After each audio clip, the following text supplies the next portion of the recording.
Une nuit blanche pour la ville de Xi'an, l'ancienne capitale de Chine et point de départ de la route de la soie. La 3e édition du Forum culturel sino-français a été inaugurée avec la cérémonie d'entrée dans la ville. Avec comme témoins les anciens remparts de la ville, les invités français sont accueillis avec de la musique et des danses traditionnelles qui font éloge aux amitiés entre les cultures différentes traversées par la route de la soie.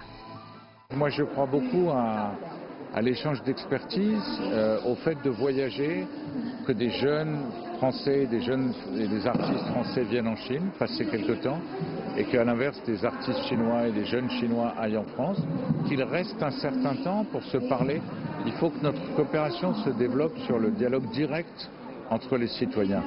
Dans le cadre du forum qui durera jusqu'à mercredi, 23 événements seront organisés comme le dialogue entre personnalités françaises et chinoises sur la culture, la journée de Nice, le forum sur la coopération de groupes de réflexions internationales, le dialogue des maires chinois et français, ainsi que 8 forums culturels parallèles et 9 expositions et vernissages culturels. Oh, mes attentes, elles sont claires, elles sont toujours les mêmes, c'est qu'on s'entende, qu'on se comprenne, qu'on se rencontre surtout et qu'on voit bien qu'on a un bon nombre de problèmes, de questions à résoudre qui sont les mêmes. Même si la Chine c'est à une échelle énorme et la France beaucoup plus petite, mais nous avons les mêmes problèmes et nous pouvons ensemble leur apporter des solutions qui sont intéressantes.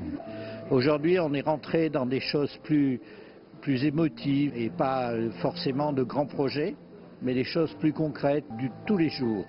Et ça, c'est important de découvrir et d'essayer de comprendre la culture de chaque instant. Plus de 300 participants, chinois et français, des domaines de la politique, de la culture, de l'architecture, de l'éducation et du domaine des arts échangeront sur des sujets tels que la gestion des musées, l'héritage culturel, le tourisme, le design et la gestion des marques, l'art de vivre, les échanges universitaires et bien d'autres encore.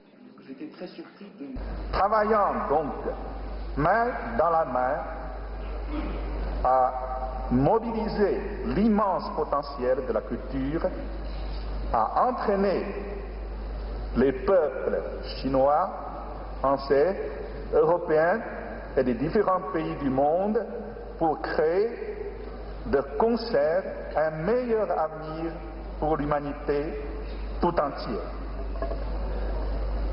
Tous mes vœux de succès pour le 3e forum culturel sino-français.